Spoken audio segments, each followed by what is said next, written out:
vamos a ir al Rhino. Estamos en la solapa de subdivisiones, que se llama puente. Tenemos acá una opción que se llama el bridge. El bridge, lo más parecido al bridge, es el blend tradicional de Rhino. Si yo tengo dibujado, por ejemplo, dos esferas en polisuperficie, esto es una explicación, no hace falta seguirla, simplemente con mirarla.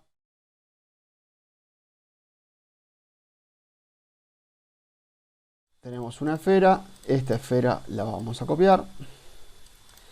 Le estoy dando vuelta simplemente los principios y finales de la superficie para que no me genere partición de aristas.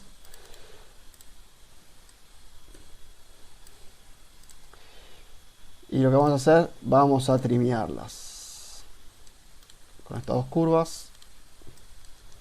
Y vamos a transicionar, vamos a hacer que entre estas dos superficies haya otra superficie que sea tangente y continua a las dos esferas. Entonces, en el camino tradicional tenemos al Blend Surface, que justamente lo que hace es estas dos aristas me generar una continuidad leyendo justamente las tangentes de la superficie y la continuidad, donde yo puedo elegir si quería que sea tangente, que esté en posición sin importar qué tipo de grado de tangencia, tangencia común o posición de un lado, o podía empezar a jugar un poco con las continuidades de un lado y del otro. Obviamente acá ya nos empieza a estrangular la superficie porque no podemos, pero sí podíamos jugar un poco con la continuidad y podíamos ver cuán tangente de un lado o del otro, de 1 y de 2, y estas dos superficies, vamos a apagar isocurvas, eran tangentes una y de otra, ¿sí? En el caso del bridge es un poquito más orgánico, porque acá en el blend el problema que tenemos, como siempre con todos los sistemas generativos, obviamente va a ser qué tipo de dos superficies participan. Y en el caso del bridge, vamos a hacer, en este caso son dos esferas, vamos a hacerlo con subdivisiones normales.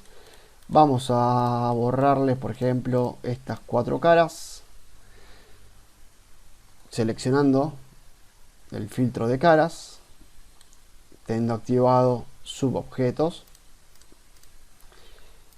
y le borramos estas dos. El funcionamiento es exactamente el mismo. Yo acá tengo la opción de, obviamente, seleccionar la función.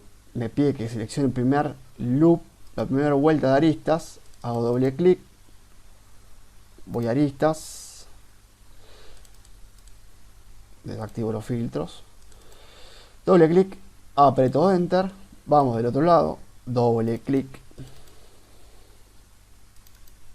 aprieto enter, y automáticamente ya me genera una transición que es mínima, y yo podría empezar a generarle justamente esta variable de tangencia, y podría empezar a agregarle más o menos cantidad de puntos de control. Obviamente cuanto más puntos de control tenga, voy a tener marcada justamente en el medio una arista más definida. En el caso de que yo le ponga simplemente una para poder controlar, vamos a ponerle ahí que lo parta en dos superficies, lo que me hace automáticamente es el mínimo grado de tangencia para tener continuidad, y después yo podría de todas formas esta arista, obviamente con el cuadradito de escala, empezar a definir de cuánto quiero que sea esa sección del medio. Entonces, obviamente los resultados podrían llegar a ser similares, pero en este caso es mucho más controlable. Vamos a poner acá renderizado, así vemos. De todas maneras, acá tenemos, es muy ínfimo, pero podríamos ver un cambio pequeño de curvatura con respecto al blend. Vamos a poner acá, ahí se ve, por más que yo estas secciones la joiné, vamos a tener siempre un pequeño sobresalto, y esto estamos hablando que son dos esferas, que es bastante simple la transición entre una y otra. Y en el otro caso ya directamente queda en una sola forma fusionada.